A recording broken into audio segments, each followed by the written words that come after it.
Anil Sinha sir, मैं एक पहले संक्षिप्त टिप्पणी आपसे लूं, फिर डॉक्टर सुनीलम के पास भी चलूंगा और शाहिद सर के पास भी चलूंगा। आप दोनों लोग बिहार में हैं इस समय। डॉक्टर सुनीलम ने अभी कल एक बड़ा कार्यक्रम कर्पूरी ठाकुर को याद करते हुए किया है, तो उनसे भी समझेंगे क्या कुछ चल रहा है बिहार में। डॉक्टर अनिल सिन्हा सर, ये जो इस तरीके की खबर आई, नीतीश कुमार राज्यपाल से मिलते हैं, फिर जो है भारत सरकार की तरफ से कर्पूरी ठाकुर को भारत रत्न घोषित कर दिया जाता है, ऐलान कर दिया जाता है। ये सारी चीजों के पीछे, इसमें सब में जो है वो नीतीश कुमार का भी नाम जोड़ दिया जाता है। क्या नीतीश की बातचीत पर या किसी शर्त पर यह भारत रत्न का ऐलान हुआ, या फिर नीतीश को अपने पाले में लाने की जो कवायद है उसी के क्रम में इस भारत रत्न को भी देखा जाए? नहीं नहीं, ये मतलब वो लाने की कवायद वगैरह तो नहीं ही है। ये उसी क्रम में है कि नीतीश को मतलब एक डिस्क्रेडिट करने के लिए, उनको अविश्वसनीय बनाने का ये की जो मुहिम चल रही है बीजेपी की, उसी मुहिम का हिस्सा है। इसमें तो कोई डाउट नहीं है, क्योंकि वो मुहिम ये है कि देखिए, जो बिहार में जो सोशल इक्वेशंस हैं, उसमें एक बड़े इक्वेशन के रूप में जिसको एक्सट्रीमली बैकवर्ड कास्ट कहते हैं, अति पिछड़े, उनकी एक बड़ी कंस्टिट्यूंसी बनी है और वो नीतीश जी ने बनाई है। और उसका उसका सूत्रधार या उसको उसकी जमीन बनाई थी कर्पूरी ठाकुर ने, जब उन्होंने आरक्षण दिया था। पहला आरक्षण देश में उस तरह का जो फार्मूला है, जिसको कर्पूरी फार्मूला कहते हैं, उसमें उन्होंने जो संपन्न जातियां हैं पिछड़ों की और जो विपन्न जातियां हैं उनके बीच में एक भेद बनाया था, एनेक्सर 1 और एनेक्सर 2 करके। और ज्यादा उनको 12% उन्होंने दिया था, जो कमजोर जातियां हैं। और जो सबल जातियां हैं उनको 8% और 3% ये को क्या कहते हैं, मतलब इकोनॉमिक बैकवर्ड एमंग जो सवर्ण जो है, गरीब सवर्ण, और 3% महिलाओं का। ये उनका एक फार्मूला बना था, जो कि मंडल कमीशन से जो बाद में बना उससे अलग है, क्योंकि उन्होंने मंडल कमीशन ने सबको एक ही साथ किया। उसी कर्पूरी फार्मूले को बाद में कहा जाता है कि नीतीश उसका क्रेडिट बाद में ये क्या दिया जाने लगा कि नीतीश ने ये फार्मूला 70s में किया था और कर्पूरी जी ने उसी को। ऐसा है नहीं, वो मुंगेरी लाल कमीशन का रिकमेंडेशन के आधार पर ये बना हुआ था। तो असल में मैं कहना चाहता हूं ये कि जो अति पिछड़ों की जो कंस्टिट्यूएंसी बनी है, उस कंस्टिट्यूएंसी में दखल देने के लिए ये सारी कवायद चल रही है। और ये भारत रत्न से भी ज्यादा इम्पोर्टेंट है जो प्रधानमंत्री जी ने ट्वीट किया है, कर्पूरी जी का जो विश्लेषण किया है। एक दो तीन चीजें मैं आपको साफ बता दूं कर्पूरी जी की राजनीति के बारे में, कि कर्पूरी जी एक डाई हार्ड, जिसको बोलते हैं, सोशलिस्ट लीडर थे। और ये भी समझना चाहिए कि वो कोई उनकी जाति की संख्या 1% भी है कि नहीं, हमको डाउट है। उससे नीचे ही है, जिसे नाई समाज के थे वो। और उनको उतना ही जो सवर्ण है, मुसलमान है, सब में था। तो एक जेपी के बाद सबसे बड़ा मास लीडर अगर बिहार में कोई हुआ तो वो कर्पूरी ठाकुर थे। और कभी भी कोई कम्युनल पॉलिटिक्स के पक्ष में नहीं थे। एक तो पहली बात ये समझ लीजिए, इसलिए बीजेपी उनका जो अप्रोप्रिएट कर रही है कास्ट के नाम पर, उससे कहीं कोई सरोकार नहीं, उनका कोई मतलब सवाल ही नहीं पैदा लेता है। और बल्कि बिहार में इनके लोग जब माफी मांग रहे थे जेल में आपातकाल में, तो कर्पूरी जी खुद उनको अंडरग्राउंड रहे, फिर उनको जेल ले लिया, किस तरह से किया गया। तो जो संघर्ष का जो मतलब आपातकाल के दौरान है या इसके पहले है, उस संघर्ष में भी उनका कोई मुकाबला नहीं है। तो ये है क्या कि जो जिस तरह से आरएसएस का तरीका है कि सुभाष चंद्र बोस को अपना लो, जयप्रकाश नारायण को अपना लो, जो भी जिसको हो, गैर कांग्रेसवाद के नाम पर वो चाहते हैं। लेकिन मुझको लग नहीं रहा है क्या कि उससे उनको कोई फायदा होगा। दूसरी बात ये जरूर है कि जो कंस्टिट्यूएंसी 15-20 साल में डेवलप की है नीतीश कुमार ने, उस कंस्टिट्यूएंसी को में हिस्सा बनता है बीजेपी का भी, क्योंकि जिस तरह से उनका अलाइनमेंट रहा इसके साथ, तो बीजेपी के साथ कंधा में कंधा मिलाकर, तो कुछ जातियां, पिछड़ी जात मतलब अति पिछड़े के बहुत सारे लोग उनके साथ गए। और पिछड़ों में भी उन्होंने दखल बनाई है। कुछ सोशलिस्ट लीडर जो थे वो तो चले भी गए, जैसे हुकुमदेव नारायण यादव वगैरह। तो उनको लग रहा है कि एक कंस्टिट्यूएंसी बना सकते हैं, क्योंकि अभी की जो स्थिति है वो उस स्थिति में उनके लिए कोई स्पेस नहीं है, क्योंकि जेडीयू और आरजेडी के आने के बाद और कांग्रेस और लेफ्ट के अलायंस के बाद उनके लिए कोई सामाजिक स्पेस बनता नहीं है। और उन्होंने लाया है, कोशिश की है सम्राट चौधरी, उपेंद्र कुशवाहा, इन लोगों के जरिए कि जो बैकवर्ड पॉलिटिक्स है उसमें हिस्सा लें, लेकिन उन लोगों का अपनी कंस्टिट्यूएंसी या अपने डिस्ट्रिक्ट से ज्यादा कोई असर नहीं है। ये लोग कोई मास लीडर नहीं है, न इनका कोई स्टेट लेवल की कोई ताकत है। तो वो कोशिश में लगे हुए हैं। तो एक नैरेटिव लोकसभा के पहले 2024 के पहले बन रही थी, और कर्पूरी जी के नाम पर एक ब्रॉडर यूनिटी जो है मतलब अति पिछड़े, दलित और पिछड़ों की जो बनने वाली थी, या गरीबों की कह सकते हैं, क्योंकि गरीबों के नेता थे। तो वो उसको मतलब डिफ्यूज करने के लिए, उसको कमजोर करने के लिए ये भारत रत्न करके उसको, उनकी जो लिगेसी है, उनकी जो विरासत है, उसको हथियाने की कोशिश है। इसमें सफल नहीं हो पाएगी। एक और दूसरा मतलब 2 लाइन और मैं कहता हूं आपको कि देखिए कि जो बीजेपी के जो लीडरशिप है, गिरिराज सिंह या जो उनका जो भी है, वो हाईली कास्टिस्ट और बहुत ही सांप्रदायिक लीडरशिप है। वो गांव में जाकर के अगर कहेगा भी कि कर्पूरी ठाकुर को, वो उसके ही लोग नहीं चाहेंगे, क्योंकि वो सब कास्टिस्ट और कॉम्युनल एलिमेंट्स है।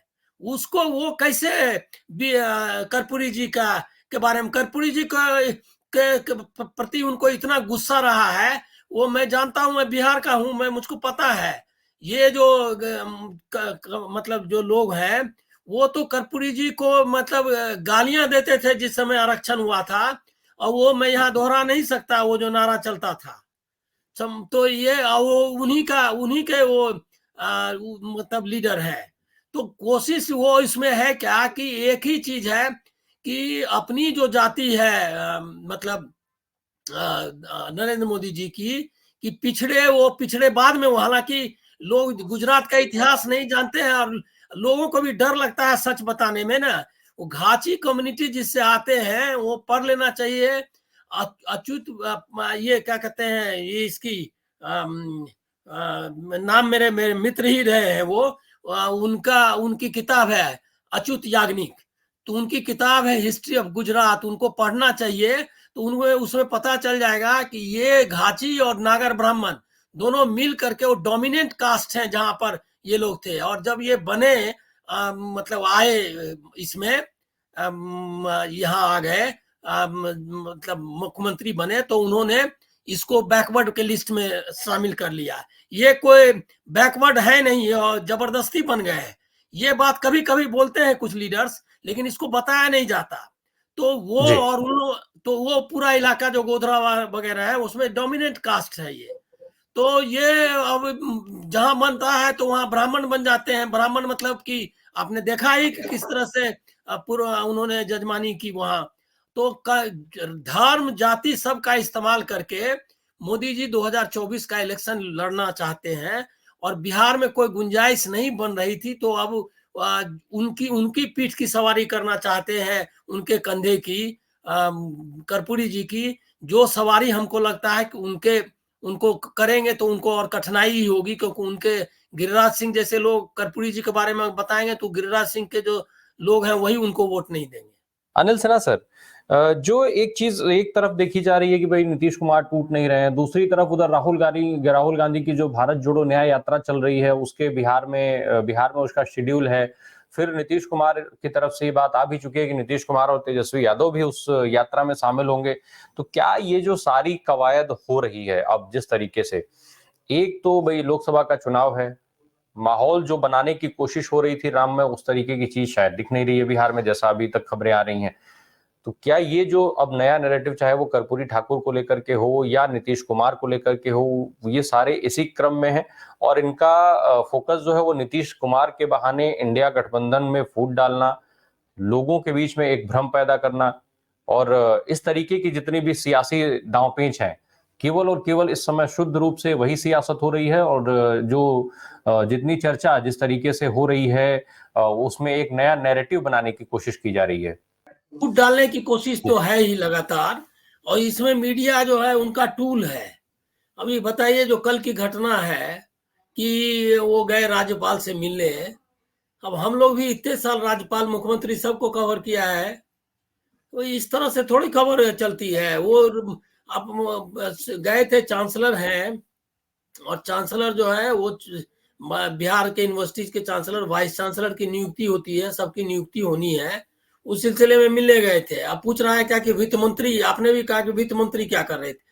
वित्त मंत्री के बारे में ऐसा है कि बहुत हालत खराब है बिहार में, यूनिवर्सिटीज की सैलरी ठीक से टाइम पे नहीं मिलता है उनको, बहुत सारे प्रॉब्लम्स है, ग्रांट्स नहीं आते हैं यूजीसी के समय पर, वो भी ग्रांट्स वगैरह भी बहुत कम हो गया आजकल, शायद बंद भी है क्या है। तो ये वह यूनिवर्सिटीज के लिए पैसा जुटाना एक बड़ी कवायद है। तो विजय चौधरी को इसीलिए साथ में, मतलब वित्त मंत्री का रोल है काफी सीरियस, मतलब बहुत बड़ी भूमिका होती है। एक भी फाइल उनके बगैर नहीं पास करते, जो पैसे हैं वो नहीं आएंगे। एक तो वित्त मंत्री का ये रोल है, दूसरा विजय चौधरी पहले भी शिक्षा मंत्री भी रह चुके हैं, तो इसीलिए वो एकदम, मतलब सोचिए कोई इस तरह की कोई पत्रकारिता होती है क्या, कुछ आपको मालूम ही नहीं हो, ऐसा आप मतलब एक्टिंग करने लगते हैं इसीलिए कि आपको नैरेटिव चलाना है क्या कि नीतीश जी जाने वाले हैं।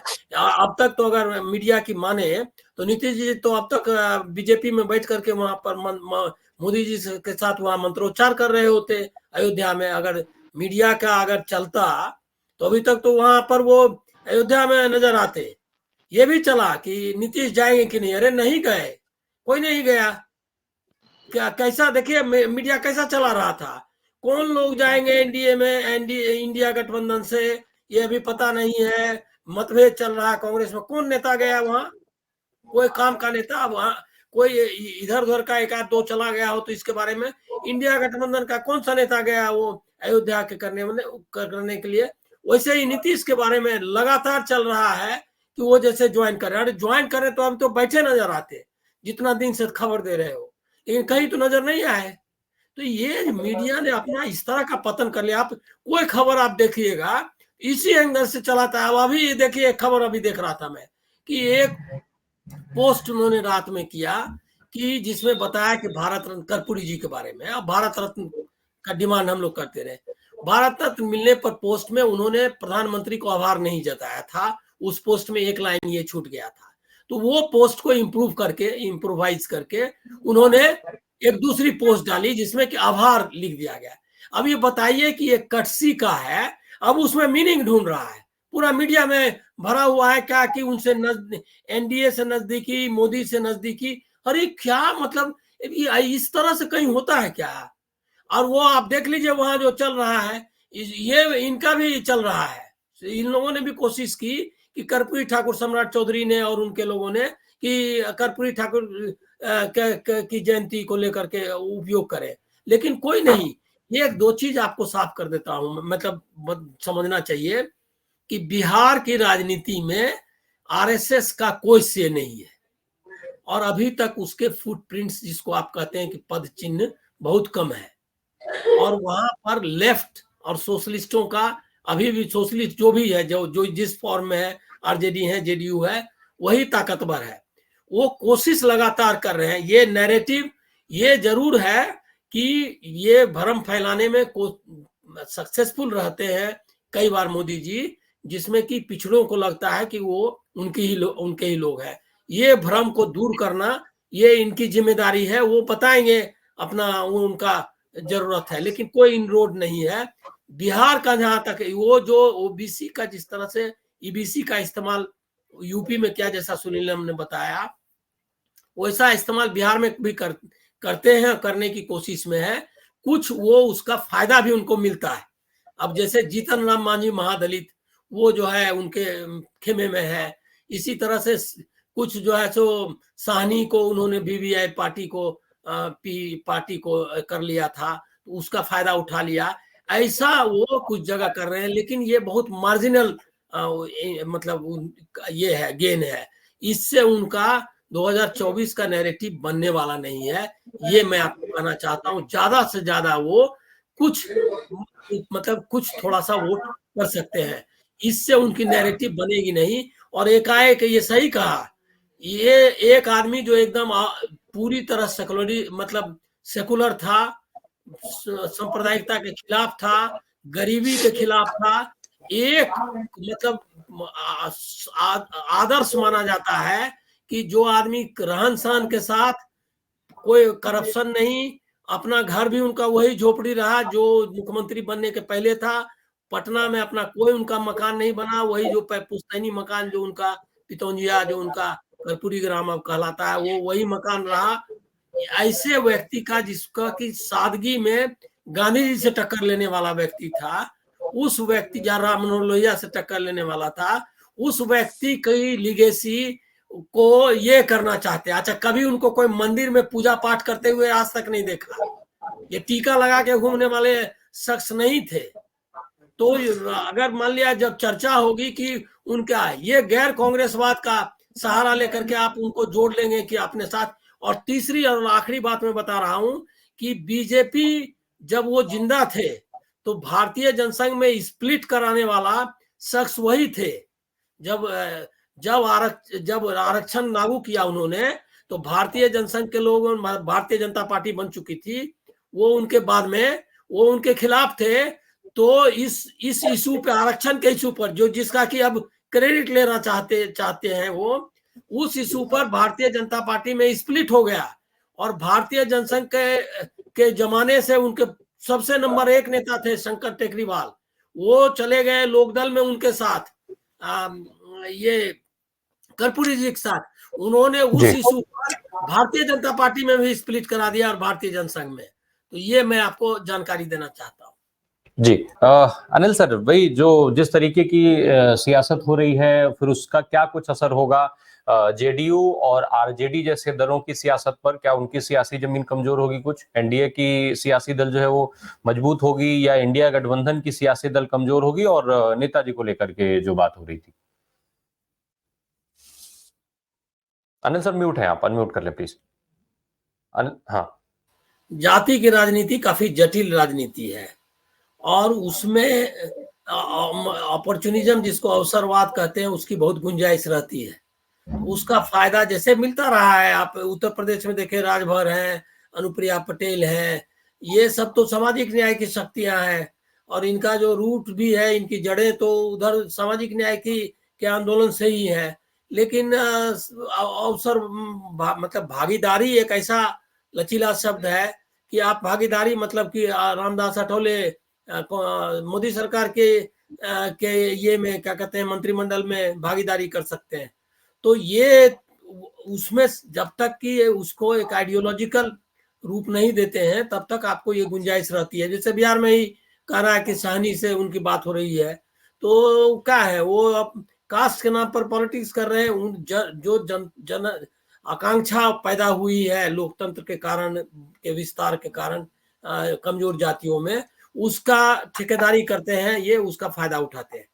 तो इसकी गुंजाइश तो रहेगी, इसको नकार नहीं सकते कि जैसे कुछ टिकट देंगे, वो कुछ जातियों को तो लाएंगे जैसे कि यूपी में किया था, लेकिन इससे उनका काम हो जाएगा, ये इसकी संभावना नहीं है। इसके चांसेस बहुत कम है, क्योंकि ये गुंजाइश इसकी कम है कि इससे उनको फायदा हो। तो मतलब जो बिहार में इक्वेशन देखिए, बिहार में आप समझ लीजिए कि जाति, 1 मिनट जरा सा मैं ये ले। जी, यहाँ जब तक अनिल सर कुछ कर रहे हैं, मैं एक चीज और बता दूं। जैसे हितेश जी, आपने जो जिक्र किया है कर्पूरी ठाकुर को लेकर के, एक बात आपने कही है कि लोग नहीं जानते उनको। देश के लिहाज से अभी वो, भले ही आप ये कह सकते हो कि युवा उन्हें न जानते हो, लेकिन बिहार के लिए कर्पूरी ठाकुर एक बहुत महत्वपूर्ण नाम है, और खास करके सियासी दृष्टिकोण से आज की तारीख में कर्पूरी ठाकुर को बिहार के युवा भी जानते हैं, क्योंकि 2 बार बिहार के मुख्यमंत्री रहे, समाजवाद के बड़े चेहरे रहे, एक सामाजिक न्याय को लेकर के एक लंबा राजनीतिक युद्ध उन्होंने लड़ा। तो इस तरीके की कई ऐसी सारी चीजें, और जो जिस तरीके का भी आरक्षण को लेकर के भी जिक्र तमाम वक्ताओं की तरफ से किया जा रहा था, वो भी काफी अहम हो जाता है। इसलिए ये जो दावा किया जा रहा है वो कहीं भी उसमें कोई हकीकत नहीं है कि आज के युवा उनको नहीं जानते हैं, चूंकि बिहार के लिहाज से। दूसरा एक जिक्र भी ममता बनर्जी का भी एक दर्शक की तरफ से किया जा रहा है। ममता बनर्जी को लेकर के इस तरीके की चीजें लगातार चलती रहती हैं। ममता बनर्जी भी कई बार ऐसे बयान दे देती हैं जो सियासत में चर्चा का केंद्र बिंदु बन जाते हैं, चर्चा में आ जाते हैं, लेकिन बाद में वो किस तरीके से चीजें करती हैं, जैसे पहले से लगातार ये बताया जा रहा था कि ममता बनर्जी अलग हो सकती हैं, लेकिन हुआ क्या, उन्होंने मल्लिकार्जुन खड़गे के नाम को प्रपोज कर दिया बतौर प्रधानमंत्री के चेहरे के तौर पर इंडिया गठबंधन की तरफ से। तो इस तरीके के दांवपेच में ममता बनर्जी माहिर हैं, इसलिए ये चर्चाएं अभी इतनी जल्दी जो है करना कोई बहुत मायने नहीं रखती हैं, कोई बहुत महत्वपूर्ण नहीं है। जी अनिल सर। हाँ देखिए, ये एक तो सुभाष चंद्र बोस के बारे में 2-3 लाइन समझ लीजिए। सुभाष चंद्र बोस के ही जब कांग्रेस के अध्यक्ष थे उस समय हिंदू महासभा और मुस्लिम लीग से डायलॉग हुआ था, और उन्होंने उसी के बाद डिसीजन हुआ कि कोई भी सांप्रदायिक संगठन का सदस्य वो जो है कांग्रेस का सदस्य नहीं हो सकता है, और उसके लिए उसको लिखित में देना पड़ेगा। तो हिंदू महासभा के और मुस्लिम लीग दोनों के लोगों को, और जिन्ना से भी उनकी लंबी बातचीत हुई थी, चला था, और उन्होंने दोनों को मतलब सांप्रदायिकता के खिलाफ थे, और इन संगठनों पर प्रतिबंध लगाने में उनको कोई एतराज नहीं था, वो इसके खिलाफ थे। ये उनकी लाइन थी। दूसरा, वो एक प्रगतिशील लेफ्टिस्ट वामपंथी विचारधारा के व्यक्ति थे। वो उनकी जो किताब मेरा संघर्ष, भारत का संघर्ष, इंडियन स्ट्रगल, उनकी ऑटोबायोग्राफी है, वो अगर पढ़ लेगा तो समझ में आएगा क्या होता है कि व्हाट्सएप यूनिवर्सिटी के जरिए ये जो आरएसएस का सारा खेल काम चलता है, और उन्होंने जो उनके लिखे हुए हैं उनको विड्रॉ कर लिया है। जो गोलवलकर या आरएसएस ने पहले कहे हुए हैं वो भी अब नहीं आने नहीं देते। तो ये एक फासिस्ट संगठन है, ये इसी तरह का प्रचार करने वाले हैं। अब दूसरा, एक तो मैंने आपको बताया कि सांप्रदायिकता के बारे में उनके क्या थी, और एक और भी कि आईएनए जब बनाया उन्होंने तो उसमें जो उनका 2 सबसे बड़े सिपहसालार थे, 3, वो तीनों अलग अलग धर्म के थे, ढिल्लों, सहगल और शाहनवाज। और ये उन्होंने इंश्योर किया था कि उनके ये में, और उनका जो गीत भी है वो भी शाहनवाज ने अपनी कैप्टन शाहनवाज, मतलब ये जो शाहनवाज खान ने अपनी ऑटोबायोग्राफी लिखी है, उसमें वो जो गीत उनके हैं वो भी पढ़ लीजिए। उसको लिखवाया भी गया था, वो मुसलमान था। तो किस तरह से सेकुलर, मतलब एकदम उनका निश्चित मत था कि भारत में मुसलमानों और सब धर्मों का की सहभाग के बगैर हम आजादी हासिल नहीं कर सकते और एक मजबूत मुल्क नहीं बना सकते। तो इसीलिए आरएसएस से उनका किसी तरह का वैचारिक संबंध नहीं। दूसरा कि जब उन्होंने आईएनए बनाया तो हिंदू महासभा और आरएसएस ये क्या कहते हैं, रिक्रूटमेंट करा रहे थे ब्रिटिश सरकार में, और ये ब्रिटिश सरकार किससे लड़ रही थी?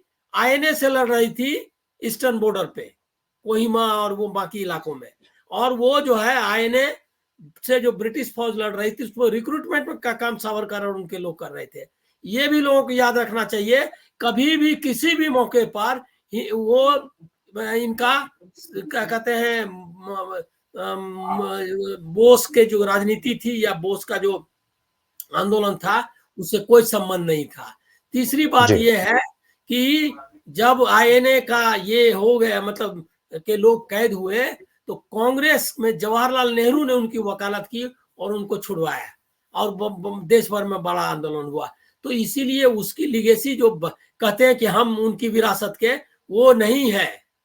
और उन्होंने क्लियर कट कहा है कि एक लेफ्टिस्ट गवर्नमेंट होना चाहिए, प्रगतिशील विचारों का, आधुनिक विचारों का गवर्नमेंट होना चाहिए। वो महात्मा गांधी को, अब तीसरा अंतिम बात बोस जी के बारे में, कि वो महात्मा गांधी को राष्ट्रपिता पहला उन्होंने ही कहा, और उनके मतलब उनके पीछे जो तस्वीर है, जो आजाद हिंद फौज में जो उनकी सरकार थी उसके पीछे गांधी जी की तस्वीर थी।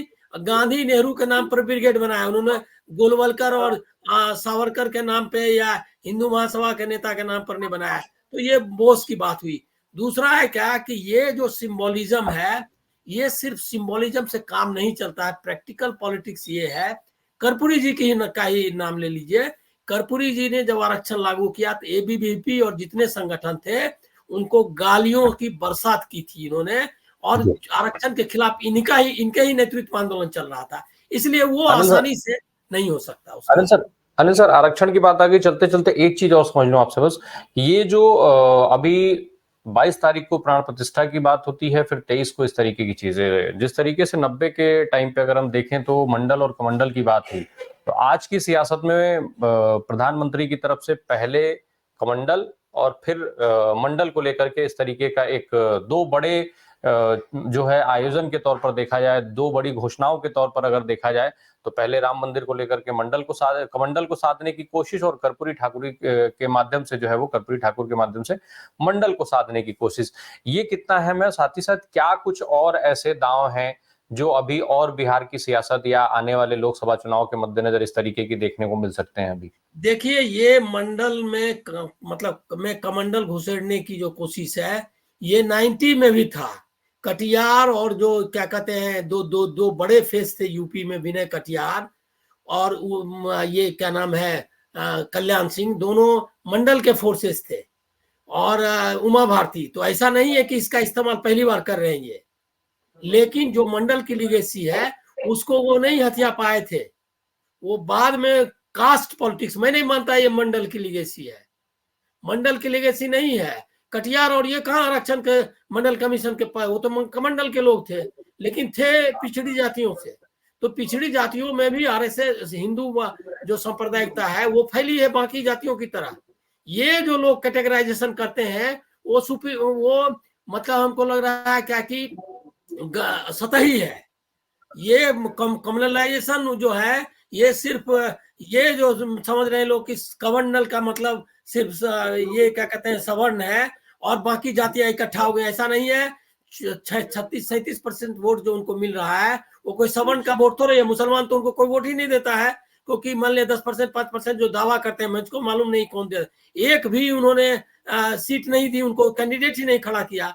तो इसका मतलब जो 80% हिंदू है उसी का वोट उनको मिल रहा है ना, तो ये थोड़े सवर्ण का सब वोट मिल रहा है। तो कम्युनल पॉलिटिक्स का असर दलितों पर भी हुआ। अभी सबसे ज्यादा दलित और आदिवासी एमपी उन्हीं के हैं, बीजेपी के हैं।